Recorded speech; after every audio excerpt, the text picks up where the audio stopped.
اللهم صل على محمد وعلى آل محمد كما صليت على إبراهيم وعلى آل إبراهيم إنك حميد مجيد. اللهم بارك على محمد وعلى آل محمد كما باركت على إبراهيم وعلى آل إبراهيم إنك حميد مجيد.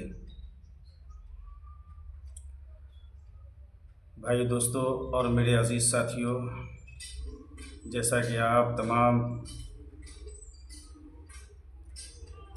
بھائیوں کو پتہ ہے کہ یہ رمضان المبارک کا مہینہ چل رہا ہے، اور کس قدر اس کا اہتمام ہمیں اور آپ کو کرنا چاہیے، یہ ہمیں اور آپ کو خود غور کرنا چاہیے. ہر چیز سے، ہر اعتبار سے ہر گناہ سے ہمیں بچنا چاہیے.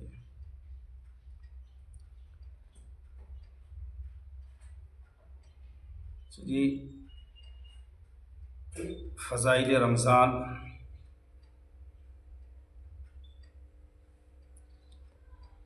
جو رمضان کے فضائل ہیں،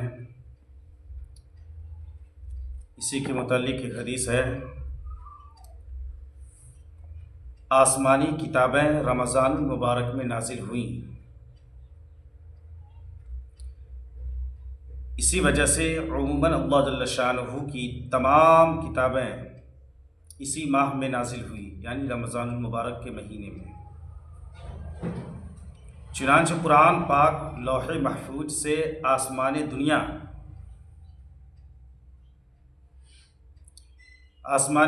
پر تمام کا تمام اسی ماہ میں نازل ہوا، اور وہاں سے حسب موقع تھوڑا تھوڑا کر کے 23 سال کے عرصہ میں نازل ہوا. اس کے علاوہ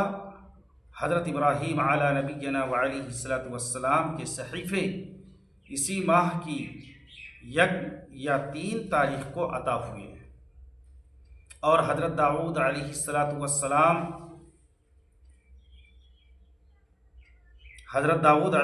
السلام کو زبور 18 یا 12 رمضان کو ملی، اور حضرت موسیٰ علیہ السلام کو توریت 6 رمضان المبارک کو عطا ہوئی، اور حضرت عیسیٰ علی نبینا وعلیہ السلام کو انجیل 12 یا 13 رمضان المبارک کو ملی، جس سے معلوم ہوتا ہے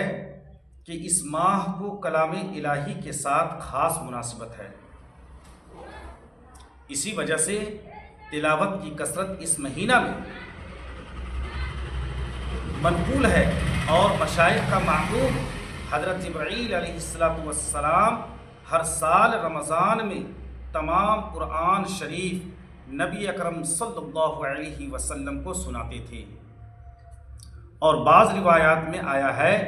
کہ نبی کریم صلی اللہ علیہ وسلم سے سنتے تھے. علماء نے ان دنوں حدیثوں کے ملانے سے قرآن پاک کے دور کرنے کا جو عام طور سے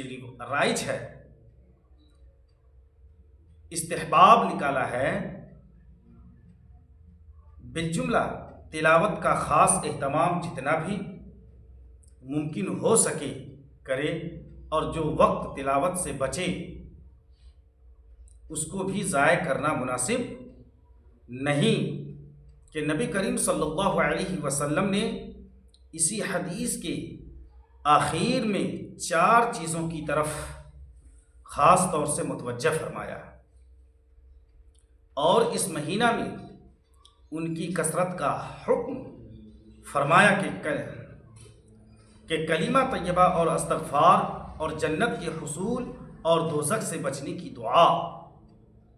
اسی لیے جتنا وقت بھی مل سکے ان چیزوں میں صرف کرنا سعادت سمجھے،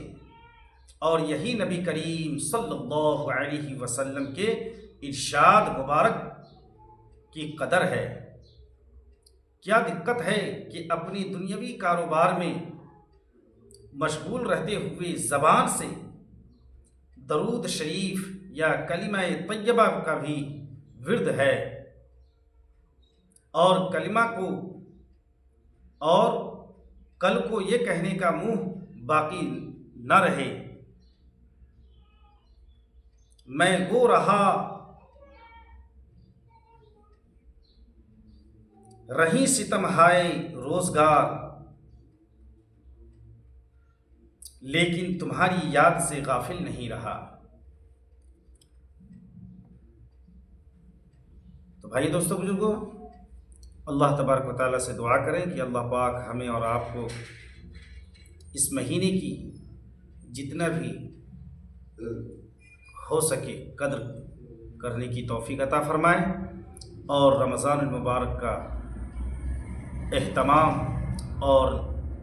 نمازوں کا بھی اہتمام اور تراویح کی بھی اہتمام کرنے کی توفیق نصیب فرمائے۔ وآخر دعواہم الحمدللہ رب العالمین۔